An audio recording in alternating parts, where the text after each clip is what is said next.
Quien desee puede hablar, abre su micro nomás y pregunta.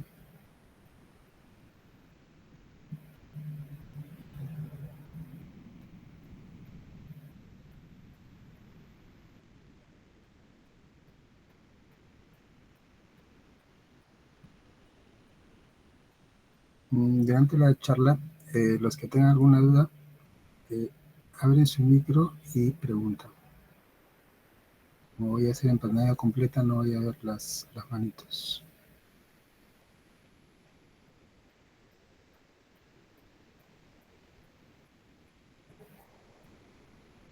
Ya, entonces ya son las 7.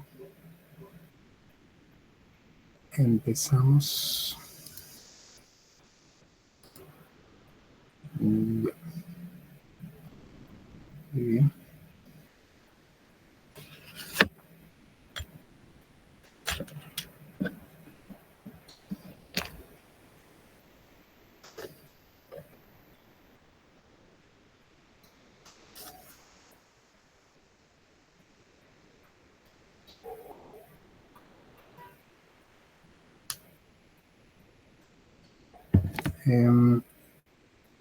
Cuando en el examen van a haber preguntas de láminas, son 5 preguntas de láminas, y son 20 preguntas en forma de texto. Este es un ejemplo de las láminas. Por ejemplo, en esta zona del ojo derecho, en el lado temporal, se ve una lesión. Doctor, ¿Sí? disculpe, no se ve. Eso se ve en la PPT, pero en chico, no en grande. Mira, ahorita estoy proyectando mi pantalla completa. Ahí está en modo chico. Y ahí está en presentación. No, solo se ha quedado en modo chico. Entonces vamos a dejar de presentar. Y voy a presentarlo en modo toda la pantalla. ¿Ya? Y me dices, ¿no? Ahí se ve. Sí, se ve el Meet. Ahora se ve la pantalla completa. Sí. Ya. Entonces, vamos a ocultar esto. Ya. Entonces, en esta lámina, por ejemplo, siempre que vean una lámina de lo que van a ustedes como médicos generales van a ver, es el ojo rojo, ¿no? Un tipo de ojo rojo periférico es el típico de la conjuntivitis. En este caso tenemos un poquito de congestión por acá. Si esto fuera por todo el limbo, sería un ojo rojo central. El periférico más para conjuntivitis y el central para las otras 3 causas de ojo rojo, empezando por la iridociclitis o uveitis anterior, glaucoma agudo, queratitis. Acá, por ejemplo, tenemos algo, ¿no?, que sale fuera de lo común, es una lesión espumosa, está en la conjuntiva temporal inferior, ¿no? Entonces es un signo a destacar. En esta lámina, por ejemplo, vemos que los 2 ojos están reflejando la luz del flash de la cámara o linterna, ¿no? Si vemos solamente la parte central, vemos que hay una simetría, o sea, los 2 ojos están simétricos, pero si no hacemos esa prueba, acá vemos que esta parte del ojo no se ve bien, o sea, como que si no se viera la parte de la esclera porque el ojo pareciera que estuviera metido hacia adentro. Esto es por el epicanto, ¿no? El epicanto es la primera causa de pseudoestrabismo, el epicanto. Acá tenemos 2 signos importantes, ¿no? Acá ven la pupila que está dilatada en los 2, pero acá se ve un reflejo rojo. En cambio acá la pupila se ve blanca. Un signo importante para ustedes como médicos generales es la leucocoria. Leucocoria es pupila blanca. Y vamos a ver las causas. También cuando ven un paciente que viene a emergencia con visión doble, ¿no?, que van a tener en emergencia, en su serum, internado, etcétera, hay que hacerle las pruebas de las posiciones cardinales de la mirada. En este caso, por ejemplo, ¿no?, se le dice al paciente que mire hacia la derecha y hacia arriba. En esa posición se evalúan 2 músculos. Esos 2 músculos se evalúan en su simetría. Una forma rápida, para que ustedes más o menos se den cuenta, una forma rápida es preguntarle si ve un dedo o ve 2, si ve doble. Si en esa posición ve doble, quiere decir que hay una asimetría, ¿no? Hay una asimetría, ya sea que uno de los músculos de los ojos esté con una paresia, ¿no? Entonces debería de manifestar la paciente ver doble. Si ve un solo dedo, quiere decir que los ojos están simétricos. Dentro de las causas de baja de visión en los niños, la ambliopía es un tema recurrente, ¿no? Es un poco difícil, digamos, instruir a los padres para que hagan la evaluación oftalmológica a los niños. Inclusive padres que tienen ambliopía o estrabismo no lo hacen porque el niño muchas veces no se queja, ¿no? Si ve bien con el ojo derecho, en este caso, por ejemplo, entonces el niño no se queja hasta que alguien le hace la medida de vista y nota que este ojo ve menos. En este caso, el ojo que ve bien es el ojo parchado, ¿no? Se le está estimulando la visión del ojo ambliope. Entonces, la ambliopía es un tema que vamos a revisar también, pero que hay, digamos, algunos exámenes específicos para uno diagnosticarla o descartarla.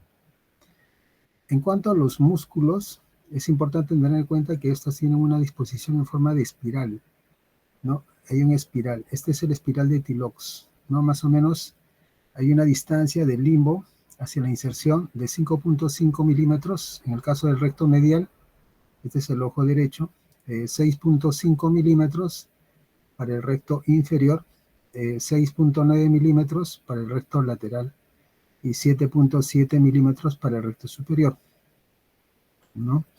5.5 y 7.5 y 7.7 son fáciles de recordar. Tal vez 6.5 y 6.9 es un poco difícil, pero acuérdense que más o menos este músculo recto inferior está más o menos como a horas 6 a 5 más o menos. Y este está como a horas 9, o sea 6.9, para que se acuerden. Esta parte detrás de las inserciones de los rectos, detrás está la esclera más delgada, más o menos 0.3 milímetros de grosor. Justamente cuando hay un traumatismo contuso severo en esta zona de la esclera, por detrás de los músculos rectos, se rompe la esclera. Y podría haber un trauma con una eclosión de tejidos intraoculares hacia afuera por esa rotura, ¿ya? Por esa rotura de la esclera, zona más delgada.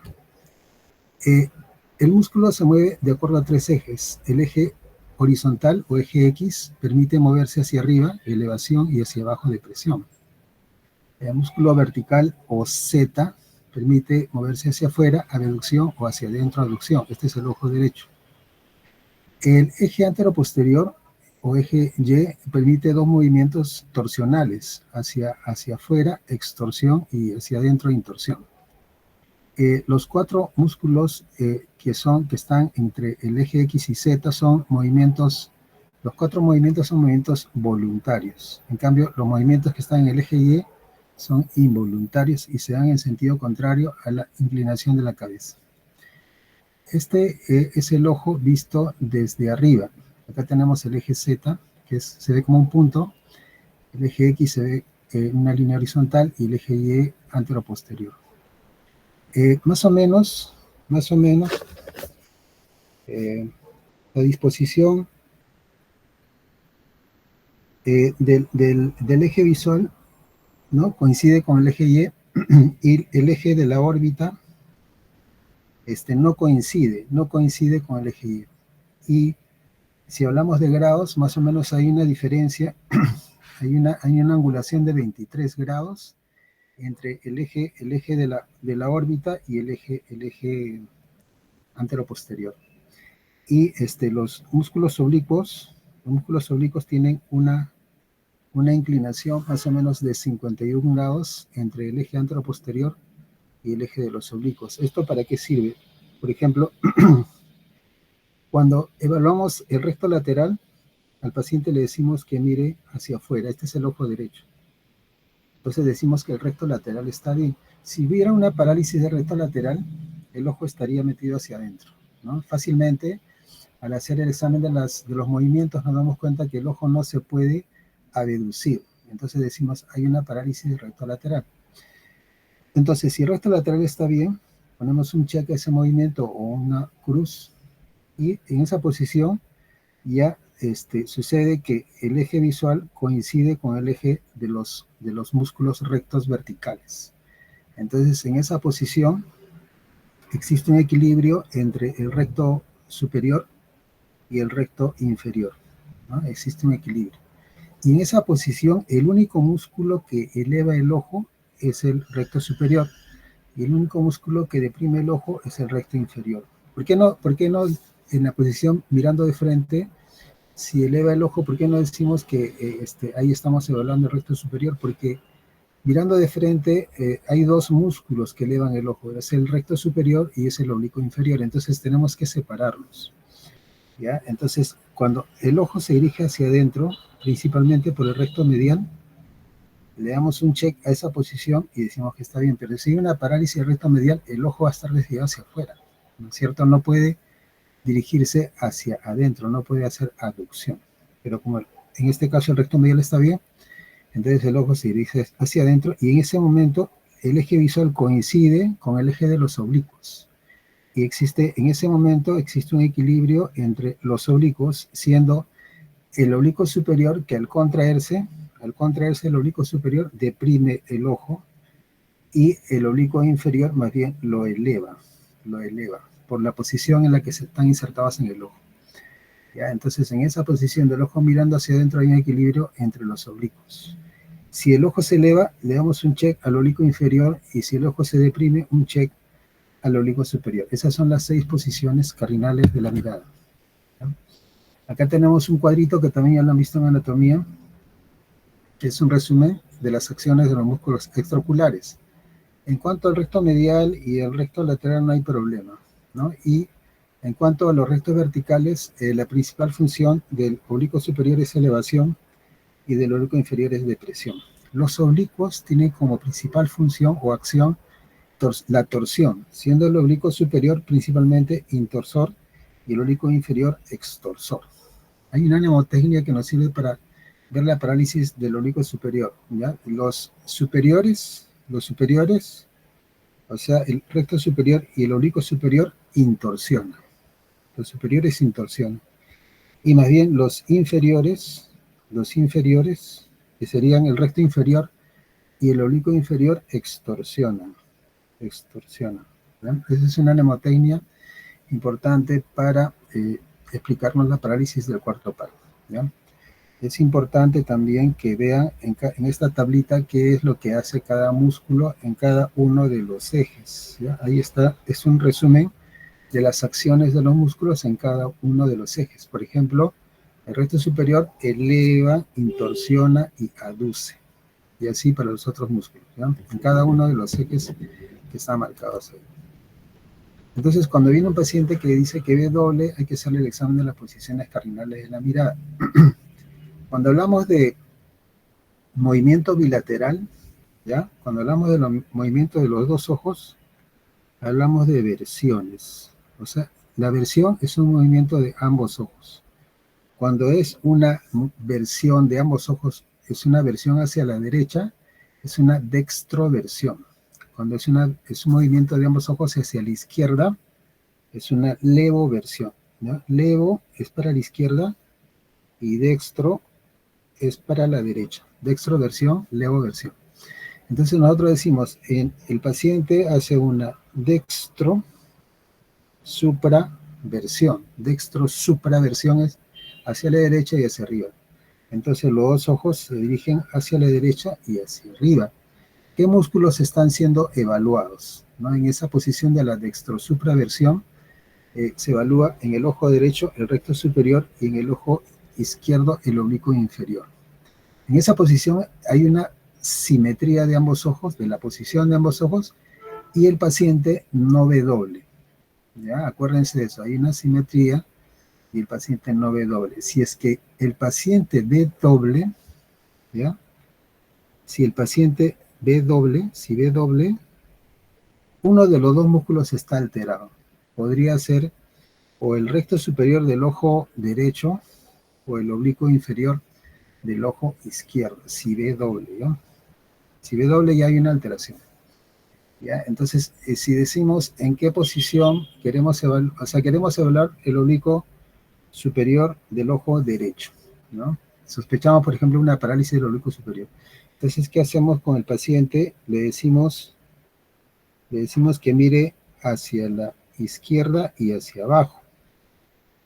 ¿Cómo se llamará eso? Una levoinfraversión. ¿Ya? Hacia la derecha, hacia la izquierda y hacia abajo, una levo y además una infraversión. En esa posición evaluamos el oblicuo superior del ojo derecho y el resto inferior del ojo izquierdo. Si el paciente ve doble, uno de los dos músculos está alterado, si ve doble. ¿Ya? Hay que levantar el párpado y hay que ver bien la simetría de ambos ojos y le preguntamos al paciente si ve doble ahí o no. Si es que vemos una deficiencia, le ponemos un signo negativo a esa posición, ¿ya? Y un signo positivo al ojo que sí está bien colocado. ¿Ya? Entonces, si quisiéramos evaluar el recto superior del ojo izquierdo, ¿cuál sería la posición de evaluación, de examen? Queremos evaluar el recto superior del ojo izquierdo. El recto superior del ojo izquierdo, su músculo yunta es el oblicuo inferior del ojo derecho. Entonces le decimos al paciente que mire hacia la izquierda y hacia arriba. Estamos evaluándole en una levosupraversión, ¿no? Y ahí vemos que no hay visión doble, el paciente ve muy bien, hay simetría, le ponemos un check a ambos ojos. Si es que hay una deficiencia, le ponemos un signo negativo, ¿ya? Y de ese modo sabemos qué músculos están alterados y podemos más o menos calcular si hay una parálisis del tercero, del sexto, del cuarto par, de acuerdo a la inervación. Acuérdense que el tercer par inerva todos los músculos excepto el recto lateral, que está inervado por el abducens, y el oblicuo superior, que está inervado por el cuarto par o patético, ¿no? Este es el examen que ustedes van a hacer en emergencia. Ya acuérdense de las 6 posiciones cardinales de la mirada en todo paciente que ve doble, sobre todo los pacientes que dicen que hace poco tiempo, puede ser horas, que el paciente ve doble, pacientes diabéticos, hipertensos, o que tienen un aneurisma, o que tienen un tumor, ¿ya? En esta posición de la dextroinfraversión, ¿no? Estamos evaluando el recto inferior del ojo derecho, y el oblicuo superior del ojo izquierdo, ¿ya? La dextroinfraversión. ¿Ya? Cualquier pregunta que tengan, ya saben, abren su micrófono y me la hacen, no hay problema. En cuanto a la ambliopía, existen 3 causas. Cuando hay un error refractivo, por ejemplo, un ojo ve muy bien, ¿no? Un ojo es hemétrope y el otro ojo tiene un foco diferente fuera de la retina, o sea, hay una anisometropía. ¿Cuándo se habla de una anisometropía? Cuando hay una diferencia mayor de 2 dioptrías entre un ojo y el otro, anisometropía. ¿Ya? Cuando se habla de aniseiconia, cuando hay un diferente tamaño de imagen entre un ojo y el otro. Y cuando se habla de astenopía, cefalea de origen ocular. En un periodo, digamos, hasta los 6 años, hay un periodo de plasticidad neuronal. Y el niño aprende a ver hasta los 6 años. Si no logra ver hasta los 6 años, el cerebro, digamos, ya no puede desarrollar esa función de ver nítido, más allá de los 6 años. Algunos dicen que se podría estimular el desarrollo hasta los 8 o 9 años, pero ya es mucho más difícil, ¿no? Entonces, una baja de visión, ambliopía, una baja de visión en un ojo anatómicamente normal es un ojo ambliope, pero dentro, como criterio también dentro de su periodo de desarrollo. O sea, si alguien tiene 20/20 a los 6 años, 7 años, y luego por un traumatismo puede, digamos, bajarle la visión en un ojo, ese ya no hace ambliopía, ¿no? Entonces tiene que ser dentro de su periodo de desarrollo. En este caso, por ejemplo, tenemos que el ojo, si vemos de arriba para abajo, de pronto acá tenemos el ojo derecho, es un ojo miope, porque está enfocando las imágenes delante de la retina. De todos los errores refractivos, las anisometropías, la más ambliopizante, la que genera más ambliopía, es la hipermetropía. La hipermetropía es la más ambliopizante. Le sigue el astigmatismo y le sigue la miopía. ¿Por qué es más la hipermetropía? Porque si el niño ve borroso de cerca, Entonces, le quitamos esa visión que usa mucho más el niño, porque el mundo del niño es un mundo básicamente con la visión de cerca, ¿ya? Entonces, el niño hipermétrope hace más ambliopía que el ojo miope. Es más, algunos miopes ven tan bien de cerca que no hacen tanta ambliopía. ¿Ya? Luego de la hipermetropía le sigue el astigmatismo. Ya, entonces, acuérdense de anisometropía. En cuanto a focos, ¿no?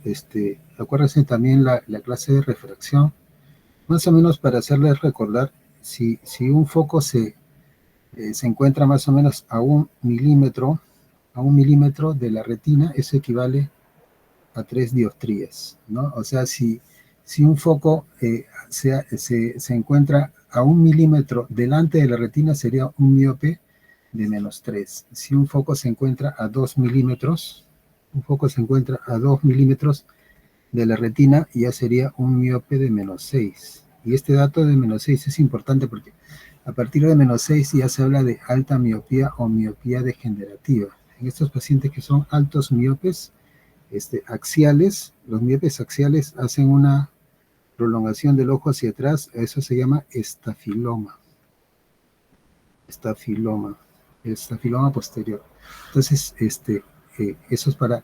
Y al revés también, ¿no? Si es que se enfoca por detrás de la retina a 1 milímetro, sería un hipermétrope de +3, ¿ya? Solamente para hacerles recordar.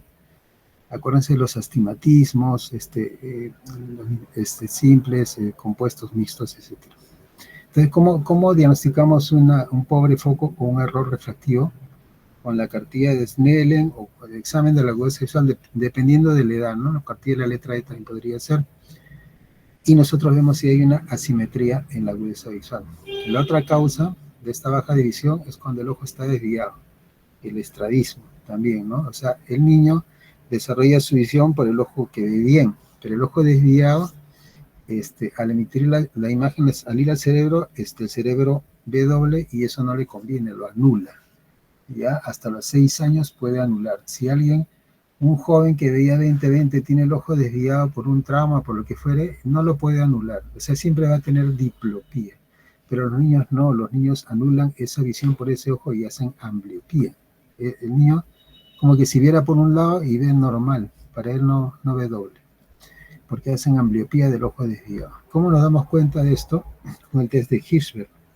El test de Hirschberg es iluminar ambos ojos con una linterna y se ve si es que la luz de la linterna cae simétricamente en ambos ojos. Si hay una asimetría, o sea, en un ojo cae en el centro de la pupila y en el otro ojo cae hacia un costado, entonces hay una asimetría del ojo porque hay un ojo que está viendo, ¿no? En forma no paralela al otro ojo. Entonces, con el test de Hirschberg podemos sospechar que hay un ojo desviado, ¿no? Otra causa es un bloqueo de las imágenes que vienen por el eje visual, como podría ser, por ejemplo, una pobre transparencia o una pausidad de medios, o también una ptosis palpebral. Por ejemplo, en una catarata congénita, estas cataratas, las que son, porque hay muchos tipos de catarata congénita, pero las que son muy densas son muy ambliopizantes, ¿ya? Y entonces ustedes podrían decir, pero eso ya es patología. En este caso, por ejemplo, si es que el niño hace ambliopía, incluso sacándole la catarata y colocándole el mejor lente intraocular, ya no mejora su visión. O sea, si le pones el lente, ya lo convertirías en anatómicamente normal, digamos, o funcional. Pero ya cuando tiene ambliopía ya no recupera su visión. ¿Cómo nos damos cuenta de eso? Con el reflejo rojo. El reflejo rojo es un signo que se logra con el oftalmoscopio directo. Iluminando la pupila dilatada vemos si hay un buen reflejo rojo y eso nos dice que hay una buena transparencia de medios. Ya la cartilla de Snellen, la cartilla de la letra E cuando son niños de 3 a 7 años. Como recomendación, siempre que alguien tenga ambliopía o de pronto estrabismo peor, a toda la descendencia hay que hacerle un examen oftalmológico completo a los 3 años. ¿Ya? Así el niño no se queje. Eso hay que recomendar a los pacientes. Entonces, con una simple linterna vemos si es que hay una buena simetría del reflejo pupilar, entonces decimos que los ojos están alineados. pero si la luz de la linterna cae hacia un costado, ya no cae en el centro, y en el otro ojo cae en el centro, entonces acá decimos acá hay un ojo desviado, ¿ya? O sea que hay una desviación, que en este caso sería del ojo izquierdo que se desvía hacia adentro, ¿ya? Hacia adentro.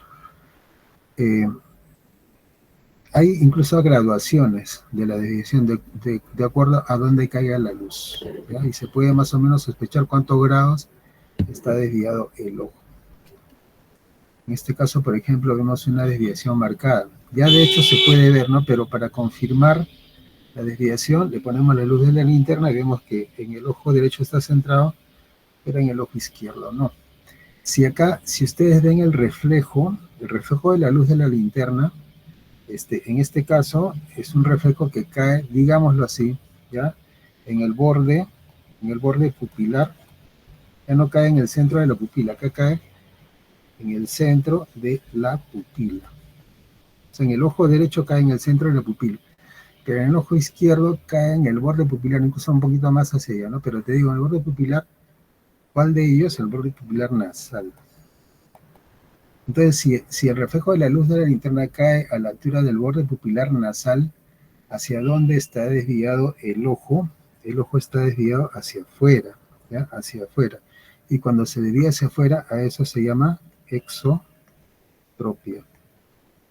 ¿Ya? Exotropia, entonces cuando el reflejo de la luz cae en el borde nasal de la pupila, el ojo está desviado hacia afuera, exotropia.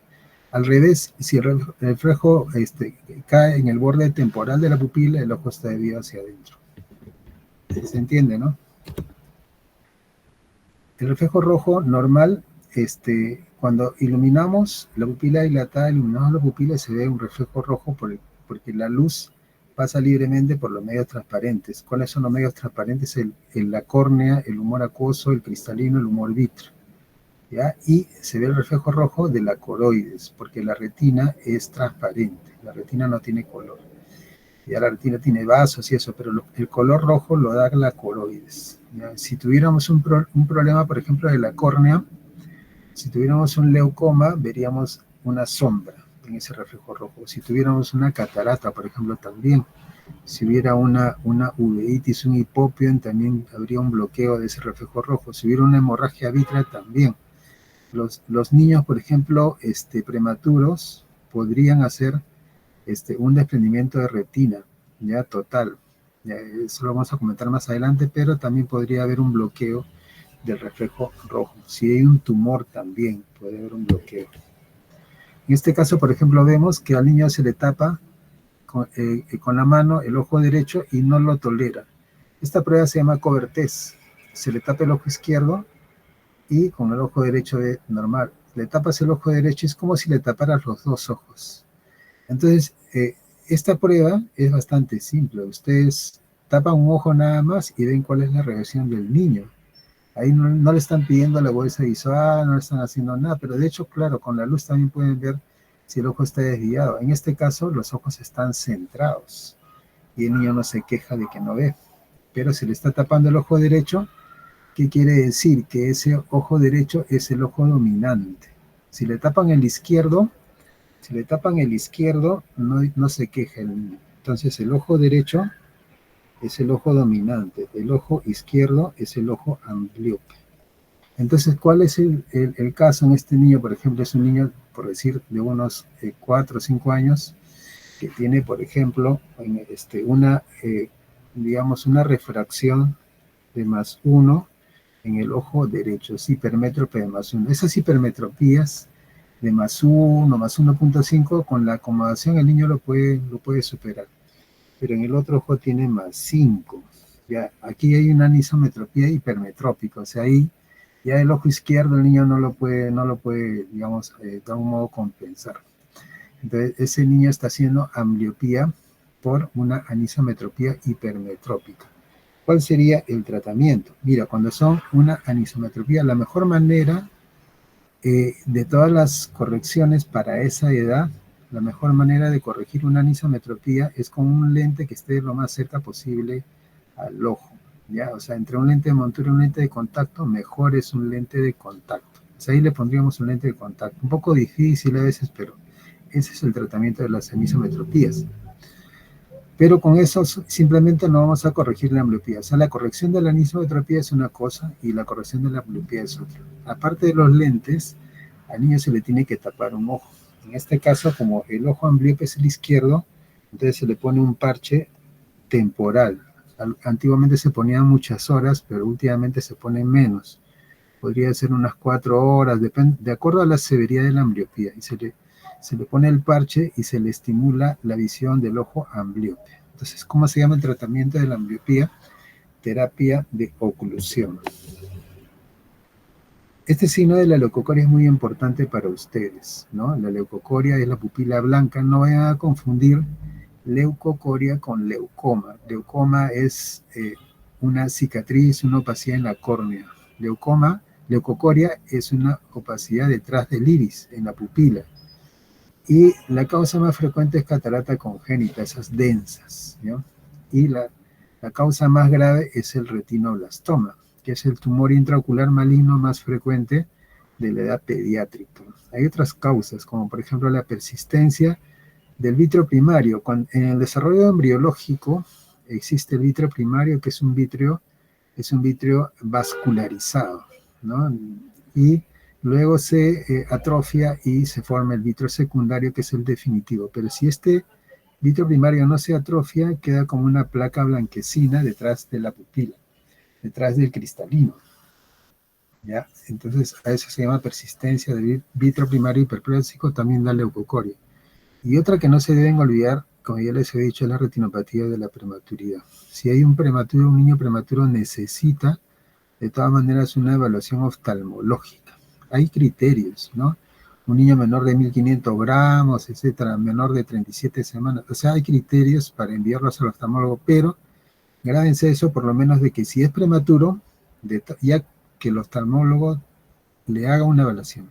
Él verá en qué momento lo va a hacer, la evaluación, pero de todas maneras necesita, porque podría tener la retinopatía de la prematuridad, que también da leucocoria.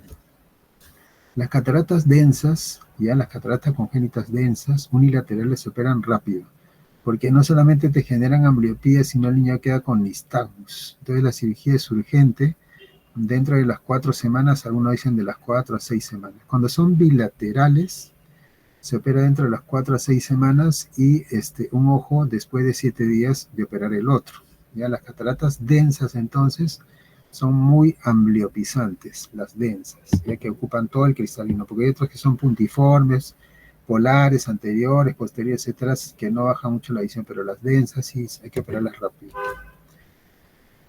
Y si ven en su serum, ven una pupila blanca, siempre, mejor dicho, así el niño venga por resfrío, por cualquier enfermedad, siempre véanle la pupila, ¿ya? Si es que tiene leucocoria o no, porque como viven muy lejos, los niños pueden regresar con un tumor ya muy avanzado, ya irresecable, ¿no? Retinoblastoma, acuérdense, leucocoria. Ahí es la primera forma de presentación del retinoblastoma, la más frecuente es la leucocoria.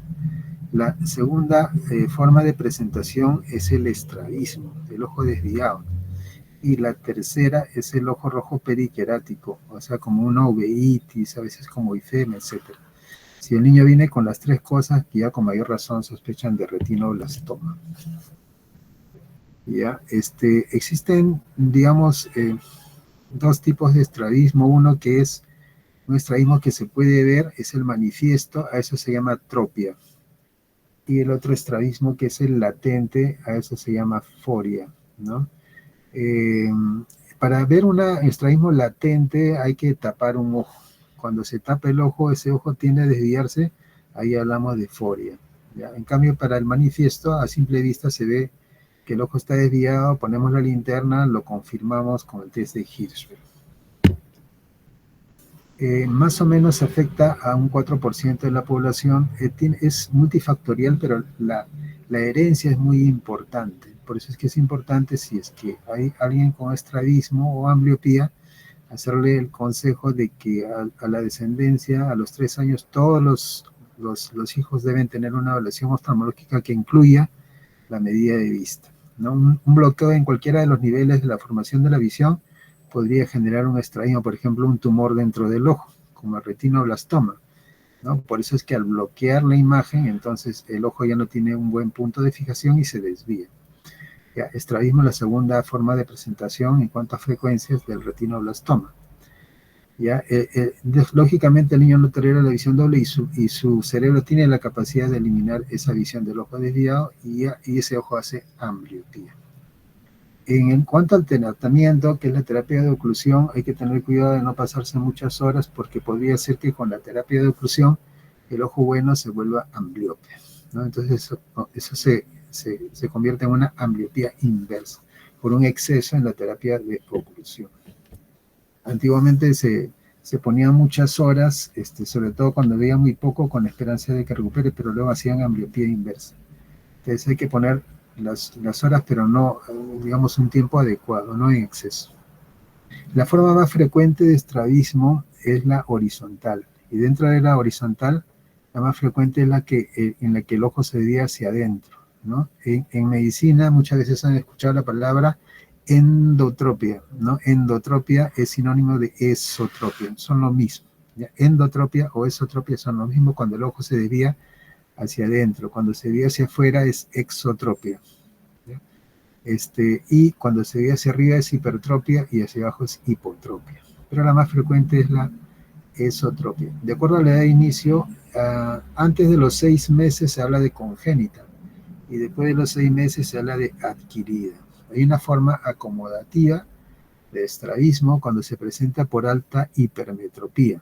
Aquí hay que recordar la triada de la visión de cerca, ¿no? Para ver de cerca usamos la triada de la visión de cerca, es acomodación, convergencia y miosis. Cuando hay un exceso de hipermetropía, entonces hay un exceso de convergencia. Eso lo vamos a ver más adelante. De acuerdo a la fijación puede haber un estrabismo en un solo ojo y entonces ese ojo que está desviado se convierte en ambliope. El otro ojo es el ojo dominante, ese es estrabismo monocular. Pero hay situaciones en que hay una desviación, pero el paciente logra una fijación en ambos ojos, ¿no? Y a eso se conoce como alternante. Entonces ese tiene mejor pronóstico para una cirugía de estrabismo. De acuerdo al grado de variación del desvío según la posición de la mirada, la mayoría de los estrabismos infantiles, por ejemplo, son concomitantes. O sea, el ojo está desviado, pero no hay una limitación para los movimientos. Se mueve el ojo a la derecha, a la izquierda, hacia arriba, sin ninguna limitación. ¿Ya? Eso es un estrabismo concomitante o no paralítico. Pero cuando hay una limitación, o sea, un ojo se mueve libremente, pero el otro ojo no, entonces ahí hablamos de un estrabismo no concomitante que podría ser restrictivo, por ejemplo, en una fractura de piso de la órbita y un atrapamiento del recto inferior, o podría ser paralítico, una parálisis oculomotora. Otro ejemplo de restrictivo podría ser la oftalmopatía de Graves. De acuerdo al estado de fusión, foria es el estrabismo latente y tropia es el manifiesto, y hay un estadio intermedio. Cuando hay una foria muy alta, entonces puede hacer tropia, ¿ya? Entonces hay un estadio intermitente entre foria y tropia, en algunos casos. Entonces, acuérdense del test de Hirschberg, ¿no? Si es que pareciera que el ojo está desviado, con una simple linterna pueden decir si hay o no hay una desviación manifiesta, ¿no? La causa más frecuente de pseudoestrabismo es el epicanto. Ya está, acá está el epicanto y pareciera que está desviado, pero no. Y eso no quita que aún teniendo epicanto podría tener estrabismo, ¿no? Podría ser, a pesar del epicanto podría tener, o sea, hay que hacerle la prueba, el test de Hirschberg, ¿no? El cover test tiene la utilidad de también confirmar si, por ejemplo, hay un ojo desviado. ¿Cómo se confirma? Ponemos el test de Hirschberg, nos parece desviado este ojo, entonces tapamos el otro ojo que es el fijador y este ojo que estaba desviado se centra. Entonces la nemotecnia es cuando se mueve el ojo destapado, entonces diagnosticamos una atropia, ¿ya? Si en cambio tapamos el ojo y el ojo destapado no se mueve, pero quitamos la oclusión y el ojo que estaba tapado se mueve porque se centra, quiere decir que estaba desviado, estamos diagnosticando una foria. O sea, si se mueve el ojo al destapar, esa es una foria, o sea, un estrabismo digamos, que no es manifiesto, ¿no? Latente. En este caso, por ejemplo, le ponemos la luz de la linterna y vemos que un ojo está centrado y en el otro ojo está desviado. Está desviado hacia el lado temporal, por lo tanto la desviación es hacia adentro, es una esotropia. Pero aún así queremos confirmarlo, entonces tapamos el ojo que está fijando la mirada y nos damos cuenta que el ojo desviado se centra, entonces se mueve el ojo destapado, confirmamos la esotropia. Quitamos la oclusión y luego todo regresa a su estadio inicial, en el que el ojo dominante sigue siendo el ojo izquierdo. El ojo derecho no mantiene la fijación. Entonces acá decimos que hay un ojo dominante y el otro ojo debe ser un ojo ambliope. Acá, por ejemplo, tenemos el ojo que centra, el ojo izquierdo, el desviado al derecho.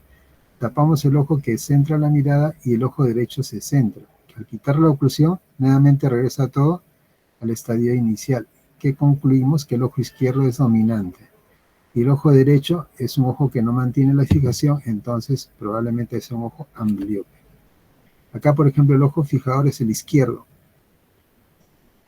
Y cuando se le quita la oclusión, nuevamente el ojo izquierdo toma el comando. Entonces acá tenemos un ojo izquierdo que es un ojo dominante, el otro ojo será un ojo ambliope. En este caso, por ejemplo, tapamos el ojo fijador, el ojo derecho se centra. Al quitar la oclusión, más bien ahora el centrado es el ojo derecho y el que está desviado es el ojo izquierdo. Entonces acá hablamos de un estrabismo alternante. O sea, acá se desvía el derecho, acá se desvía el izquierdo. Alternante. Así como acá, por ejemplo, está desviado el izquierdo, tapamos el ojo derecho, el izquierdo se centra y luego el desviado es el derecho. O sea, hay una alternancia, ¿no? Se desvía acá el izquierdo y acá se desvía el derecho. Entonces, una esotropia alternante. Acá tenemos el ojo centrado del derecho, se tapa y luego ya más bien ahí toma el control el izquierdo y luego toma el control del derecho. O sea, hay una fijación alterna. En este caso, hay una buena visión en ambos ojos, muy probablemente que no haya ambliopía. Entonces, un estrabismo alternante, no hay ambliopía. Acá los ojos están centrados, pero cuando se tapa un ojo, ese ojo se desvía hacia adentro y luego quitamos la oclusión y se centra. Entonces, cuando hay una desviación hacia adentro se llama esoforia o endoforia. Los pacientes hipermétropes tienden a desviar el ojo hacia adentro y los miopes tienden a desviar el ojo hacia afuera. O sea, los miopes tienden a hacer exoforia, ¿ya? Cuando se tapa, ¿qué quiere decir exoforia? Que se le tapa el ojo se desvía hacia afuera y cuando se quita la oclusión, el ojo se centra, moviéndose hacia el centro, o sea, hacia adentro para llegar a su posición central. ¿Ya? Eso se llama foria. Es una foria hacia afuera, una exoforia. En este caso los ojos están centrados. Están centrados. Tapamos un ojo y miren que se desvía y nuevamente ¿vieron ese movimiento? Hay un movimiento muy sutil, muy pequeño, que el ojo retorna a su posición central. Cuando se le tapa, se desvía hacia afuera. Entonces podemos decir que este es un ojo con una exoforia, ¿ya? Una exoforia por miopía. Cuando hacemos la oclusión alternante, esa exoforia se maximiza, ¿ya? Entonces, es una desviación, es un estrabismo latente, es una foria hacia afuera y tiene relación con la miopía. Entonces, dentro de los estrabismos concomitantes, las esotropias infantiles, hay una que es un síndrome de esotropia congénita, que tiene características muy particulares, ¿ya? Tiene un ángulo de desviación muy marcado, tanto así que el niño para mirar con el ojo derecho rota la cabeza hacia la derecha y para mirar con el ojo izquierdo rota la cabeza hacia la izquierda. Eso se conoce como fijación cruzada, o sea, en un ángulo de desviación bastante amplio, ¿ya? Y aparece durante los primeros 6 meses. Esa es la esotropia congénita. Esto se hace en nistagmus, hay una hiperactividad del oblicuo inferior, y un dato importante es que estos niños no tienen pues alta hipermetropía ni alta miopía, no. El error de refracción es normal para la edad. Esotropia congénita. Ya, en cuanto a la esotropia infantil, hay que corregir los errores de refracción. Siempre que uno trata de corregir la refracción en los niños, debe usar cicloplegia. Ya, la cicloplegia es la parálisis del cuerpo ciliar que se realiza con gotas, ¿no? que bloquean el estímulo del parasimpático, ¿no? Como son, por ejemplo, la tropicamida, que dura 6 horas, el ciclopentolato, que dura 24 horas. Para casos de refracción no se usa la atropina, pero acuérdense que la atropina también es un cicloplégico, ya más se usa para los casos de uveitis. ¿Ya? La cicloplegia se realiza entonces con estas gotas, ¿ya? No, la fenilefrina dilata la pupila, pero no produce cicloplegia. La fenilefrina estimula el músculo dilatador de la pupila, se usa más para los casos de fondo de ojo. Pero cuando se quieren hacer medida de vista o se quiere averiguar la refracción de un niño, el problema es que el niño tiene un gran poder de acomodación. ¿Ya? Entonces un niño hipermétrope acomoda tanto que podría salir como miope. Entonces para bloquear esa acomodación tan exagerada que tienen los niños, tienen que usarse gotitas de cicloplégicos. ¿Ya? Acuérdense de ese dato, cicloplegia en los niños para la medida de vista. Y el tratamiento de la ambliopía con la terapia de oclusión. ¿Ya? Acuérdense que solamente es por algunas horas. Y si el ojo está desviado hacia adentro, el tratamiento quirúrgico es una retroinserción de ambos rectos internos. Una retroinserción debilita la función de ese músculo. A partir de los 2 años y medio más o menos, cuando hay una alta hipermetropía, ¿ya? Entonces existe la triada de la visión de cerca, que es acomodación, convergencia y miosis, se activa. ¿Ya? Entonces, como el niño es hipermétrope y no ve bien de cerca, entonces hace una acomodación exagerada. Y eso genera una convergencia también exagerada, a tal punto que el niño hace un estrabismo que se conoce como acomodativo.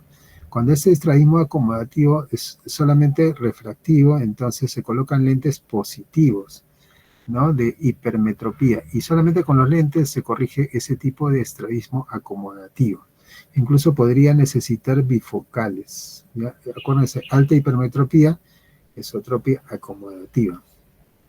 O sea, un niño que tiene alta miopía, no, ese niño ve bien de cerca, no necesita lentes positivos. Para ver de cerca no necesita lentes positivos.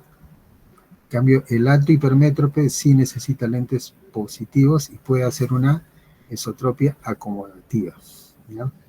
Entonces la refracción se hace con cicloplegia. En estos niños hay que hacerle de todas maneras un fondo de ojo para descartar otras causas de estrabismo, corregir el error de refracción con los lentes adecuados, y el tratamiento de la ambliopía con la terapia de oclusión. Acuérdense de este dato de cicloplegia. En cuanto a las exotropias, son mucho más raras, ¿no? Las exotropias pueden ser congénitas, intermitentes, por deprivación sensorial. A veces se operan de endotropia y luego hacen exotropias consecutivas. Cuando son así congénitas, se asocian a anomalías neurológicas, ¿no? Y la refracción es normal para la edad. La cirugía en este caso más bien es una debilitación, un debilitamiento de los rectos laterales mediante una retroinserción. En cuanto a la exotropia intermitente, la intermitente es un cambio de lo que es foria hacia atropia, ¿no? Empieza más o menos a los 2 años. Acá se le ve al paciente que está mirando con los ojos centrados, no hay desviación, pero si le tapamos un ojo se va a hacer foria, entonces acá estaría en su fase de foria. Y llega un momento en que está con sueño, estrés o fatiga, y luego en esa situación un ojo se desvía, ¿no? Un ojo se desvía. Entonces ahí hace tropia, ¿no? Entonces esta exotropia intermitente, que es diferente de alternante, acuérdense, alternante es entre un ojo y el otro, pero intermitente quiere decir que en algunos momentos del día se presenta la desviación. Afecta primero la fijación lejana y luego la cercana. En cuanto a los no concomitantes, que son por parálisis o por restricción, En este caso el ángulo sí se modifica porque hay un ojo que no se puede mover tan bien, el otro ojo sí se mueve libremente, ¿no? En caso de parálisis o del tercer o cuarto o sexto par, o en caso de restricción al movimiento. En los niños puede ser congénita por trauma, neoplasia, los adultos por hipertensión arterial, diabetes, por trauma, aneurisma, neoplasia, enfermedades desmielinizantes por viral, etc. Es restrictivo la enfermedad de Graves-Basedow. Acuérdense en esta enfermedad del Graves-Basedow hay un signo muy importante, ¿no? Que es la retracción del párpado superior. Muchas veces ya hay retracción y todavía no hay una posición del ojo hacia afuera, ¿no? Pero cuando ya el ojo tiene compromiso de los músculos, entonces comienza a haber una posición hacia afuera que en este caso lleva el nombre de exoftalmos. O sea, cuando hablamos de exoftalmos, hablamos ya no se habla, digamos, como protrusión simplemente, sino se habla de un origen endocrino. En cambio, cuando se habla de protrusión, ya es el resto de causas, ¿no? Podría ser una celulitis orbitaria. Acuérdense que la celulitis en los niños es muy importante, se asocian a sinusitis etmoidal por hemófilos, ¿no? Podría ser de pronto un tumor, ¿no? Que puede estar en el cono muscular, hay una proptosis axial, o podría ser hacia un costado si hay un tumor hacia un lado de la órbita o un absceso, etcétera.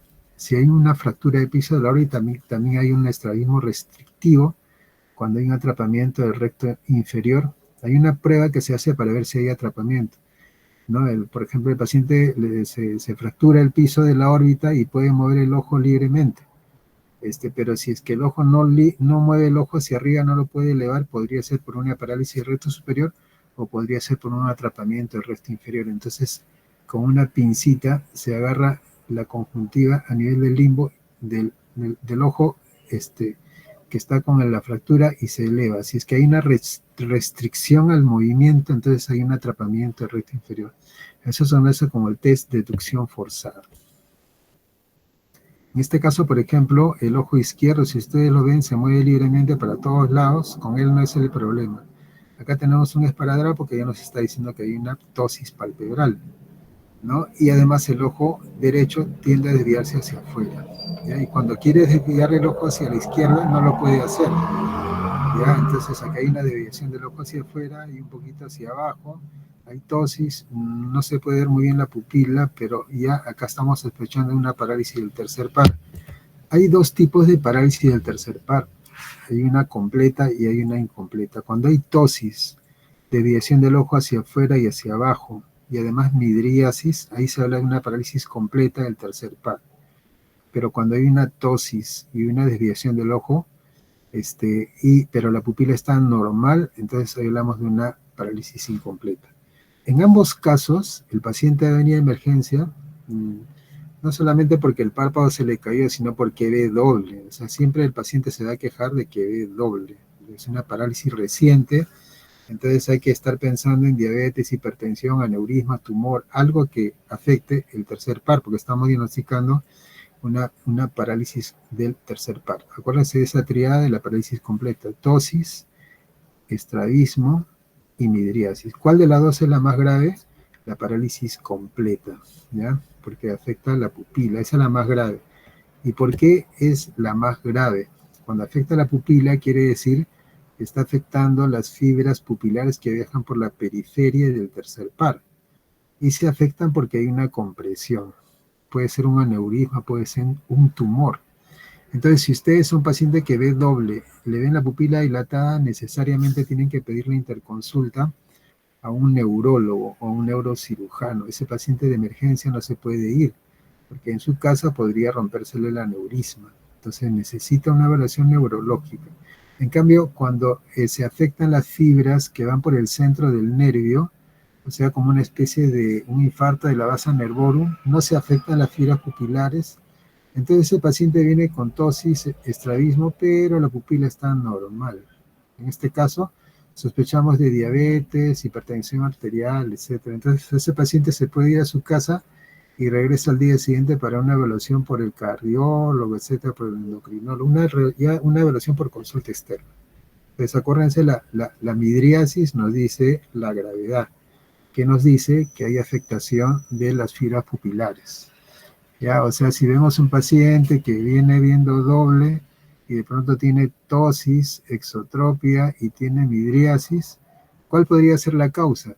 Un aneurisma, o podría ser una neoplasia, ¿ya? Entonces, diabetes, hipertensión, bien raro que afecte también las fibras del centro y las pupilares no, generalmente más va para el lado de la compresión. En este caso, por ejemplo, vemos que tiene ptosis del ojo derecho, el ojo está bien hacia afuera y un poco hacia abajo, pero al hacer el examen de la pupila vemos que tiene un defecto, una pupila midriática por un defecto de la eferencia, o sea, el tercer par. En cambio, en el ojo izquierdo sí responde muy bien, ¿ya? En el derecho no, la pupila no responde, en el izquierdo sí. Acá hay una verdadera anisocoria. Esta es una anisocoria, ¿ya? No es lo mismo que la pupila de Marcus-Gunn o Marcus-Gunn, que es el defecto pupilar aferente relativo en el cual hay un defecto del nervio. En este caso hay un defecto de la vía eferente, o sea, del tercer par, la que va a la pupila. ¿En qué lado? En el lado derecho, ¿no es cierto? Hay una parálisis del tercer par que sería completa, ¿ya? En cambio, la pupila de Marcus-Gunn o Marcus-Gunn ya nos habla de un defecto del nervio, por ejemplo, una neuritis óptica. ¿Ya? En una neuritis óptica hay escotoma central, hay un dolor retroocular al movimiento del ojo y hay una pupila de Marcus-Gunn o un defecto pupilar aferente, con la luz se dilata. En este caso, no, acá sí hay anisocoria. Entonces hay un defecto de la pupila del ojo derecho, una parálisis completa del tercer par. Este paciente es joven, ¿ya? Entonces, ¿cuál podría ser la causa? Aneurisma. ¿Cuál podría ser la causa? Un tumor, algo que comprima el tercer par, las fibras pupilares están alteradas. Cuando hay una parálisis del cuarto par, la función más importante del oblicuo superior es una torsión ¿no? Una torsión hacia adentro. Entonces, cuando hay una parálisis, el ojo está extorsionado y ahí ve doble. Entonces, ¿qué hace el paciente para corregir esta visión doble? Inclina la cabeza al lado opuesto de la lesión. Entonces, el ojo derecho se intorsiona y se hace paralelo al izquierdo. Entonces, los pacientes que tienen parálisis del oblicuo superior siempre van a venir con una tortícolis. Y la tortícolis va con la cabeza inclinada al lado opuesto de la lesión, como en este caso. Acá el paciente no ve doble, ¿ya? Pero cuando el paciente lo centran y ya se ve que ya hay una asimetría, entonces se está empezando a ver doble, y si se le inclina más hacia la izquierda, en este caso, el ojo izquierdo se eleva. ¿Y por qué se eleva? Porque acuérdense que los superiores intorsionan. Este ojo necesita intorsionar, pero no lo puede hacer porque el oblicuo superior está paralizado, entonces le queda solamente el otro superior, que es el recto superior. Pero la función más importante del recto superior es elevación. Entonces, en su afán de hacer una intorsión, el recto superior eleva el ojo. Mirando de frente, cuando los ojos se dirigen hacia la derecha, acá en el ojo derecho está en el centro porque hay un equilibrio entre los rectos, superior para arriba, inferior para abajo, entonces el ojo está centrado. Pero el ojo izquierdo, ya al mirar hacia adentro por efecto del recto medial, debería estar centrado, pero no lo está porque no hay un equilibrio entre los oblicuos. Acuérdense que cuando el ojo mira hacia adentro debería haber un equilibrio entre los oblicuos. El oblicuo superior está paralizado, entonces el ojo se eleva, ¿ya? El oblicuo inferior eleva el ojo. En este caso, por ejemplo, vemos que el ojo izquierdo se mueve libremente a la derecha, a la izquierda no hay problema. Pero el ojo derecho, cuando se quiere hacer una dextroversión, el ojo derecho no lo puede hacer. Y en una levoversión sí lo puede hacer. Entonces aquí hay una parálisis del recto lateral, del sexto par, del ojo derecho. ¿Sí? Entonces, en general, el tratamiento se debe corregir primero los vicios de reflexión, sobre todo en los niños con cicloplegia. Hay que tratar la ambliopía, hay que tapar el ojo sano para estimular el desarrollo del ojo ambliope. Y el tratamiento quirúrgico, en el caso de los estrabismos, que generalmente los niños con estrabismo se operan aproximadamente a los 24 meses, ya a los 24 meses aproximadamente. Tratar la enfermedad de fondo, ¿no? Si es aneurisma, etcétera, diabetes, hipertensión.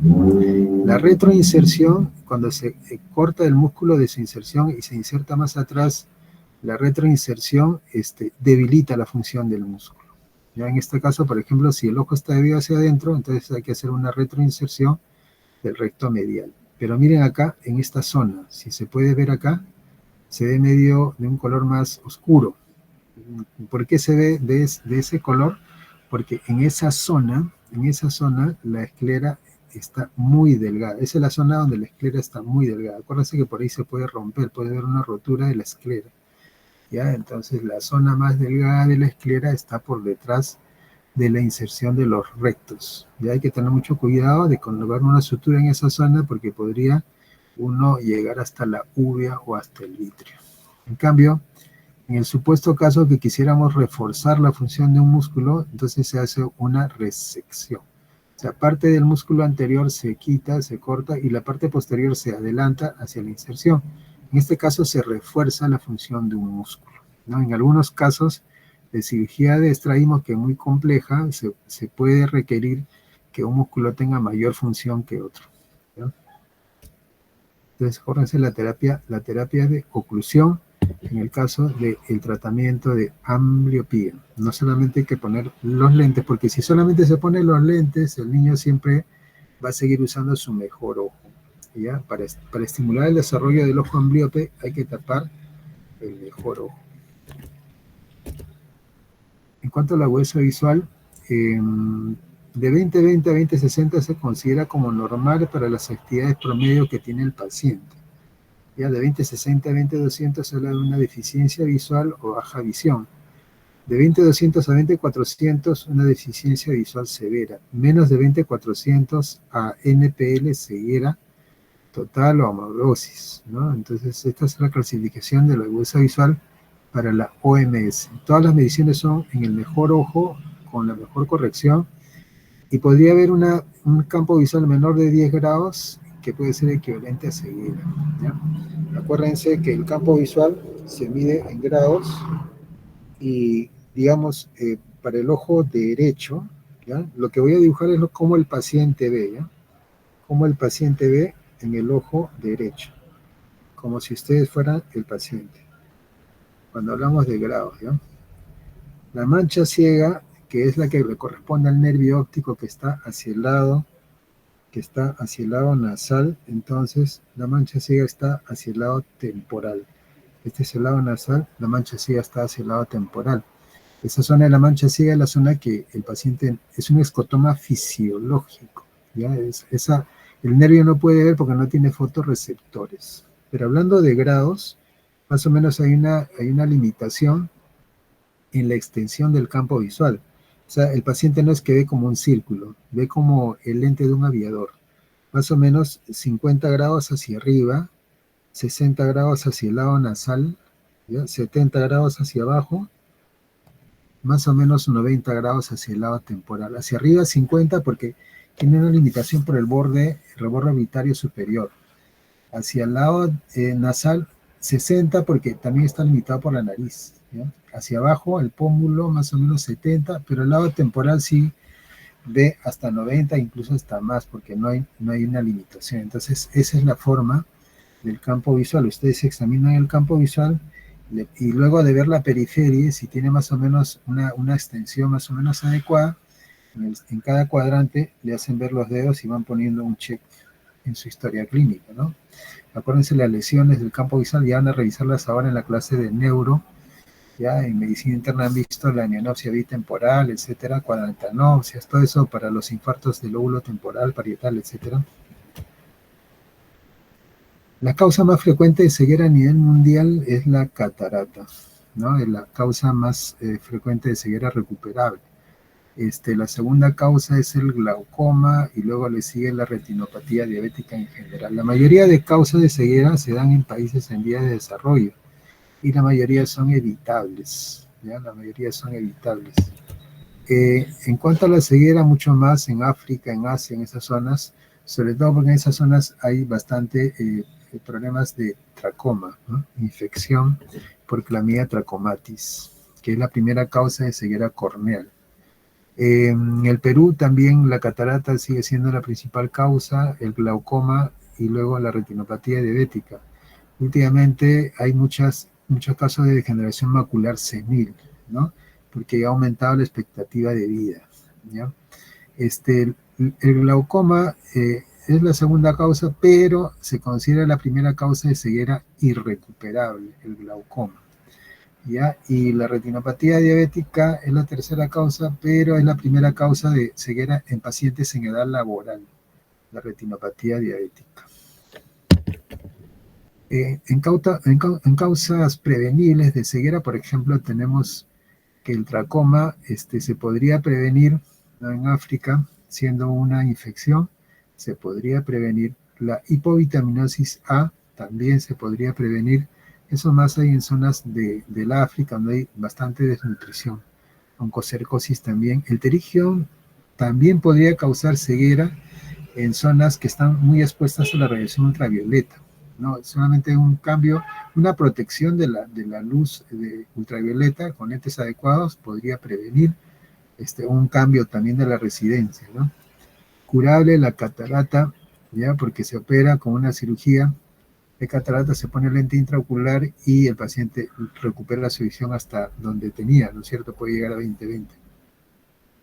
Acuérdense de la catarata siendo la principal causa de ceguera, ¿no es cierto? Y siendo un curso de cirugía, entonces es importante saber cuáles son los tipos de cirugía, todo lo referente a catarata, ¿no? Acuérdense la cirugía intracapsular, cirugía extracapsular, mini-nuc, facoemulsificación. ¿Cómo así? Luego de la cirugía de catarata, ¿qué es lo que pasa en el ojo? Opacidad de cápsula posterior. ¿Dónde se coloca el lente? En la bolsa capsular. ¿Qué se hace con la opacidad de cápsula posterior? Se puede hacer capsulotomía con jack láser, ¿no? De los láseres, acuérdense del excimer láser, se usa para cirugía refractiva, el argón láser para fotocoagulación, jack láser para capsulotomía o para iridotomía láser. Ya, tratable glaucoma. Ya, el glaucoma, acuérdense del glaucoma agudo, glaucoma crónico de ángulo abierto. Este es el ladrón silencioso, ¿no? De la visión. Hay que hacer descartes no solamente con examen de la presión intraocular, porque hay glaucomas de presión normal, sino también hay que ver el fondo de ojo y hay que hacerle muchas veces, cuando hay sospechas, campo visual, ¿no? Retinopatía diabética también es tratable. Acuérdense de la regla del 4-2-1. Si el paciente tiene una retinopatía diabética no proliferativa y cumple la regla del 4-2-1, puede ser candidato a una panfotocoagulación. Sobre todo, por ejemplo, si el otro ojo ya lo perdió, es un paciente que viene de provincias o tiene hipertensión arterial, etcétera. Entonces, regla del 4-2-1 es importante para pensar en una panfotocoagulación. Si ya tiene neovasos a nivel de la papila o fuera de la papila, o sea, tiene una retinopatía diabética proliferativa, con mayor razón. Relativamente curable opacidades corneales con el trasplante de córnea, que hay muchas limitaciones en la donación, pero cuando se hace el trasplante, muchos pacientes quedan bien, pero es relativamente curable, podría haber un rechazo. Relativamente tratable o no tratable, la degeneración macular, ¿no? Hay dos tipos, ¿no? La degeneración macular de tipo seca, que es la más frecuente, y la de tipo húmeda. En la húmeda hay membranas neovasculares, hay metamorfopsias, y el tratamiento en las neovasculares podría ser con antiangiogénicos. El tracoma es una enfermedad que se presenta por la clamidia trachomatis, de los serotipos de la A a la C. Clamidia trachomatis de los serotipos de la A a la C. Esas, a diferencia de la clamidia trachomatis que tiene serotipos de la D a la K, esta se presenta más en África. En cambio, la otra es universal. La clamidia es la principal causa de conjuntivitis neonatal, ¿no? Pero son de los serotipos de la D a la K. También la clamidia produce conjuntivitis de inclusión del adulto. También los serotipos de la D a la K, se las tenemos por acá. Pero los serotipos de la A a la C producen tracoma en el África. Y si ustedes ven las lesiones que produce el tracoma, son muy severas, ¿no? Es una infección que empieza en la niñez, se transmite por las moscas, genera una opacidad corneal, ¿no? Una conjuntivitis crónica con invasión de vasos hacia la córnea, entropión, una triquiasis, úlceras corneales, ¿no? Leucomas, sin blefaron, como si fuera una quemadura, o como un Steven Johnson, ¿no? El Steven Johnson que se presenta por una alergia, por ejemplo, medicamentosa, y afecta la piel y mucosas, podría dejarte ciego. Algo así se presenta en el tracoma, ¿no? La hipovitaminosis A también sigue siendo una causa importante de ceguera infantil, sobre todo en zonas de desnutrición o asociadas a unas eruptivas, ¿no? Miren acá, la deficiencia de la vitamina A produce una cerosis conjuntival y corneal, y esta lesión es típica de la hipovitaminosis A, la manchas de Vitot, que es una lesión espumosa, blanquecina en el lado temporal de la conjuntiva. Podría asociarse también a un adelgazamiento marcado de la córnea, incluso con perforación, ¿no? En este caso hay un prolapso del iris por una perforación.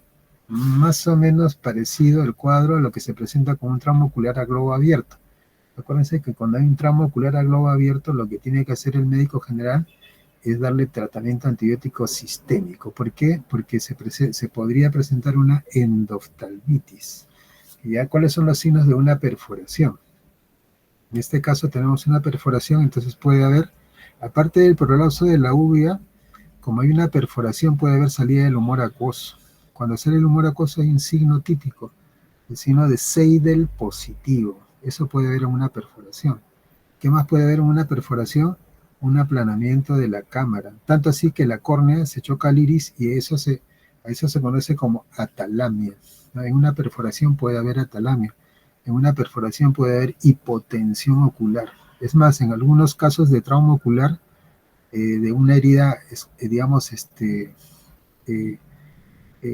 o en sospecha de una perforación ocular posterior, donde no se ve muy bien la herida en la córnea, un signo importante para el diagnóstico de este trauma ocular con una herida oculta es la hipotensión ocular, ¿no? Si un globo le hace un hueco, se va a desinflar.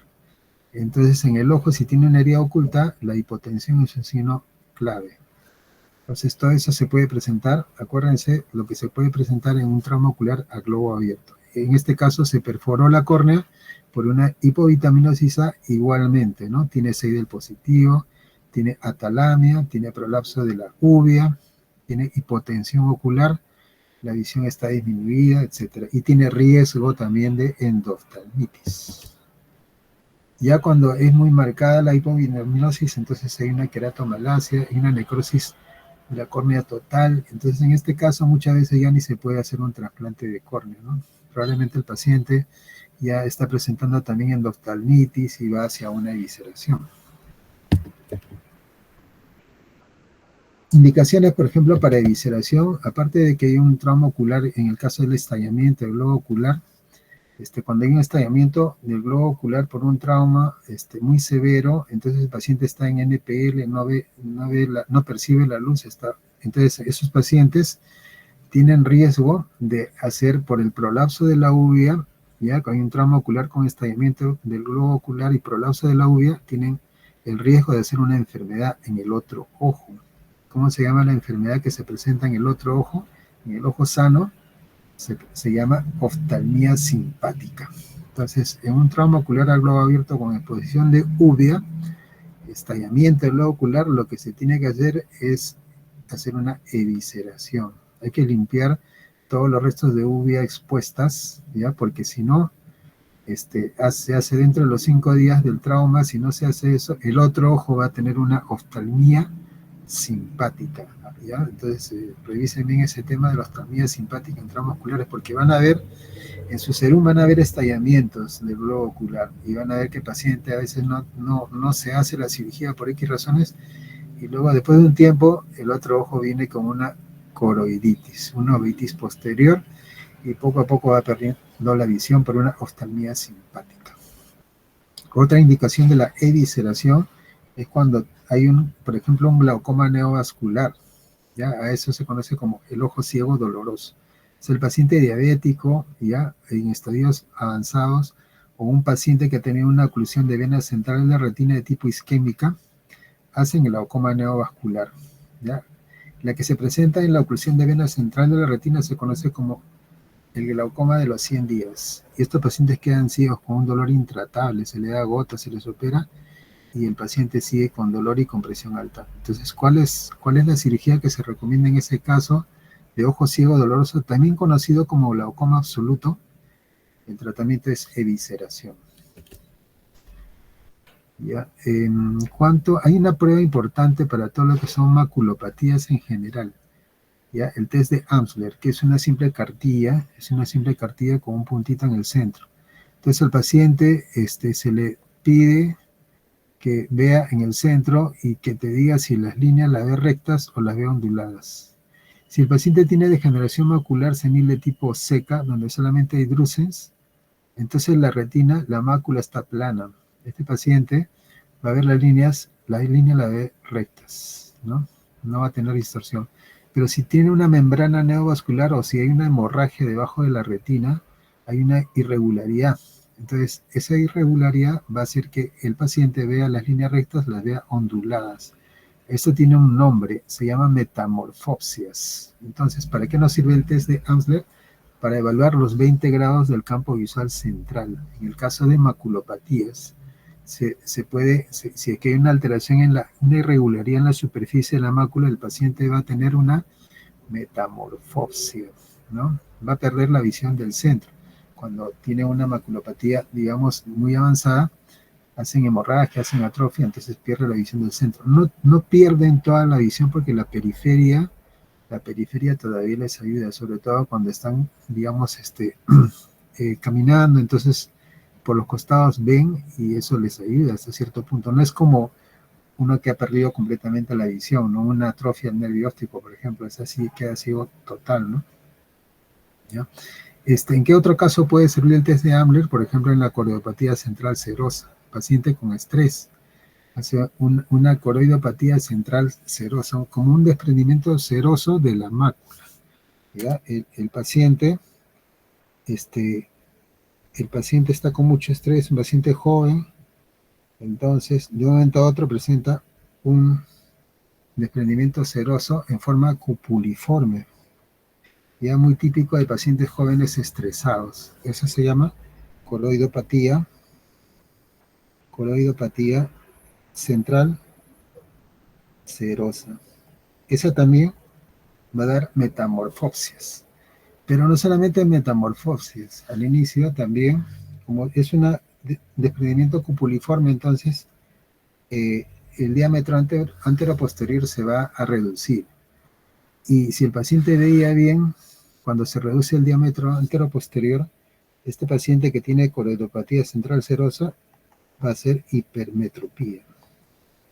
¿Por qué? Porque se reduce el diámetro antero-posterior, entonces las imágenes se van a enfocar por detrás de la fovea o por detrás de la mácula, ¿ya? Pero también va a llegar un punto en que va a ver las líneas rectas, las va a ver onduladas. El test de Amsler entonces nos sirve para evaluar alteraciones en la superficie de la mácula mediante el campo visual, ¿no?, de los 20 grados centrales. Para eso funciona el test de Amsler. Entonces, ¿cómo se denomina la lesión? En una hipovitaminosis A, esta se denomina mancha de Vitot. Madre de niño de 6 meses refiere que esto es bastante común, que la mamá traiga al niño porque dice que a ella le parece que el ojo está desviado. Entonces, ¿qué es lo que hay que hacer? No hay oftalmólogo por ahí cerca, sacan una linterna, iluminan ambos ojos y ven que el reflejo es simétrico, cae en el centro, o un poquito hacia el lado nasal, pero es simétrico. Entonces ustedes le dicen, no, el ojo no impresiona que esté desviado. Y le ven el pliegue nasal superior, dicen, parece que tiene un epicanto. O sea, ya tranquilizamos a la mamá de que el ojo no está desviado con el test de Hirschberg. Niño de 8 meses que presenta la siguiente alteración, ¿cómo se denomina el signo oftalmológico que muestra la patología? Acá hay 2 signos, ¿no? El reflejo rojo en el ojo derecho y acá tenemos una leucocoria. O sea, la que muestra patología es la leucocoria, ¿no? La leucocoria, acuérdense de las causas: catarata congénita, retinoblastoma, persistencia de vitro primario hiperplásico, retinopatía de la prematuridad, y hay otras más, pero es leucocoria, ¿ya? Es una alteración por detrás de la pupila y la pupila se ve blanca. En la siguiente posición de examen, ¿qué músculo está? siendo evaluada en el ojo izquierdo, ¿no? Cuando se dirige hacia adentro el ojo izquierdo y luego se eleva, se va a elevar por el oblicuo inferior. Entonces lo que se está evaluando en el ojo izquierdo es el oblicuo inferior, ¿ya? Si en esta posición de la dextrosupraversión, el paciente dice que ve doble, entonces puede ser por una lesión de cualquiera de los dos músculos. ¿Cuáles? El oblicuo inferior, ¿ya? El oblicuo inferior del ojo izquierdo y el recto superior del ojo derecho. O sea, lo que te diga el paciente, cuando te diga que ve doble, quiere decir que en esa posición hay una asimetría. Y habría que ver cuál de los dos músculos no cumple su función en esa posición. Pero el paciente ya te va diciendo que ve doble, ¿ya? Acuérdense hay que buscar la asimetría y preguntar al paciente si en esa posición ve doble. Niño de 4 años con antecedente anisometropía y reflejo rojo normal en ambos ojos. Ya, o sea, tiene una anisometropía mayor de 2 dioptrías de diferencia entre un ojo y el otro. Y el reflejo rojo está normal, o sea, no tiene opacidad de medios. Y además le ponen esa terapia. Cuando hay un parche, ¿no es cierto?, de este tipo, más que parcharlo como para comprimirlo, lo que se está haciendo es parcharlo para bloquear la imagen sobre ese ojo, ¿no? Entonces se le parcha, se le pone la terapia de oclusión en el ojo bueno. Entonces, ¿cuál será el diagnóstico? Ambliopía del ojo derecho. Ya no es ambliopía del ojo izquierdo, ojo, ¿eh? No es ambliopía del ojo izquierdo, es ambliopía del ojo derecho y solamente por horas. No sé si tienen alguna pregunta.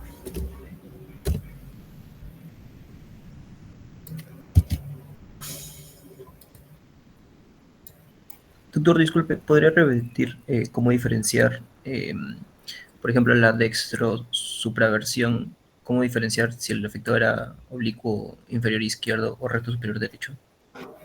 Ya.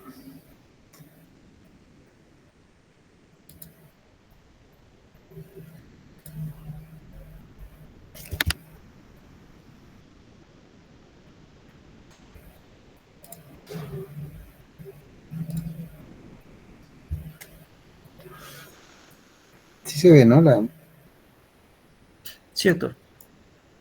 Ya, entonces, en cada una de las 6 posiciones cardinales de la mirada, tenemos que, el paciente tiene que ver un solo objeto, o sea, el estímulo, un solo estímulo. Pero, por ejemplo, si nosotros le decimos al paciente, vamos a decirle en una dextrosupraversión, ¿no es cierto? En una dextrosupraversión, le decimos al paciente que mire hacia la derecha y hacia arriba. Entonces, en esa posición tenemos que buscar una asimetría, o sea, una simetría, perdón. O sea, que los ojos estén en la misma posición. ¿Y cómo te das cuenta? Elevando el párpado superior, ves que los ojos están en la misma posición y además el paciente ve un solo estímulo, ¿ya? Pero si es que el paciente, por ejemplo, el ojo izquierdo no eleva el ojo y el ojo derecho sí se eleva, entonces ahí el paciente ve doble, ¿ya? Pero tú dices, ¿qué músculo entonces está siendo alterado? El que no se eleva. ¿Ya? Ahí entonces decimos que hay un defecto del oblicuo inferior del ojo izquierdo, ¿ya? Pero si, o al revés, ¿no es cierto? Si de pronto en esa posición el paciente te dice, veo doble, pero ves que el ojo derecho no se eleva, pero el ojo izquierdo sí se eleva, entonces tú dices, tiene una diplopía porque el resto superior del ojo derecho no funciona. Entonces, para eso funciona esas 6 posiciones cardinales de la mirada y siempre se evalúan los músculos yunta. O sea, en cada posición hay un par de músculos yunta. Por ejemplo, en una levosupraversión. ¿Cuáles son los músculos yunta? Los músculos yunta son el oblicuo inferior del ojo derecho y el recto superior del ojo izquierdo. Entonces tenemos que evaluar esa posición y vemos que los ojos están a la misma altura y lo confirmamos preguntándole al paciente si ve doble o no. El paciente dice, no, veo una luz, si es linterna, pues no. Entonces ya, entonces hay una simetría, todo está ok. Pero si en esa posición el paciente que te dice, veo doble, inmediatamente tú dices, ¿cuál de los dos músculos no funciona?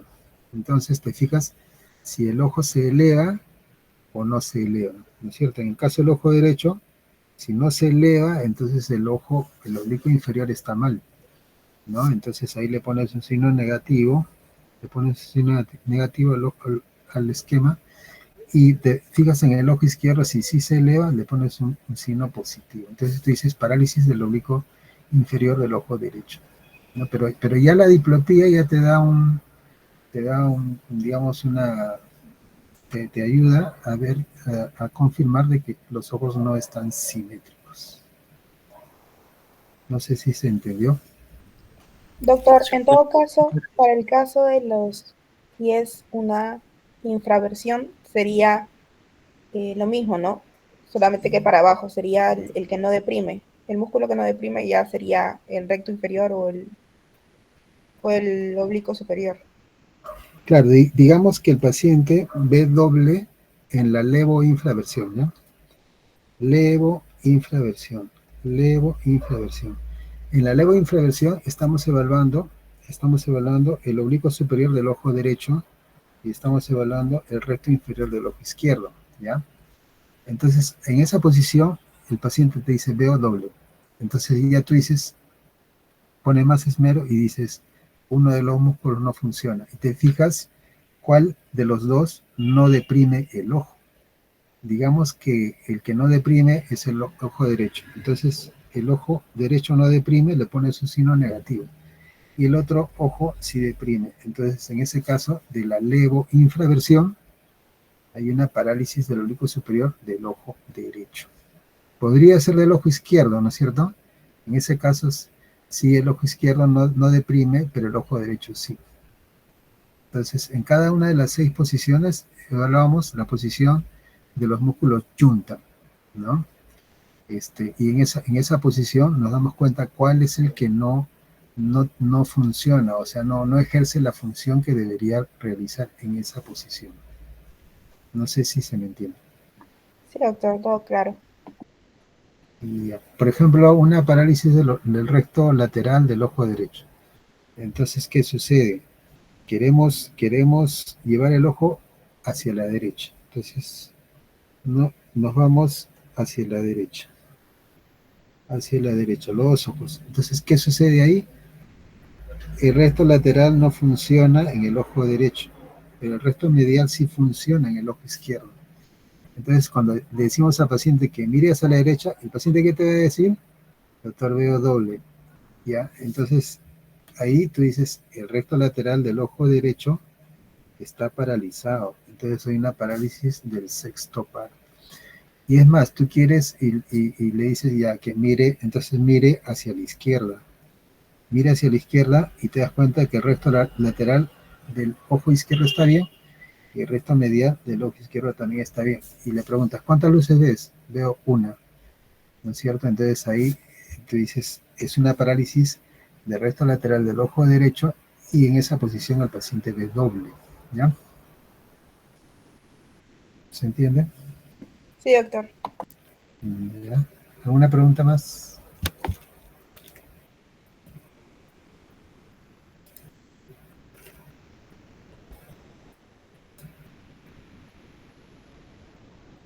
Muy bien, ya que no hay preguntas y tienen sus clases, suerte para el examen. Traten de llegar temprano, ¿ya?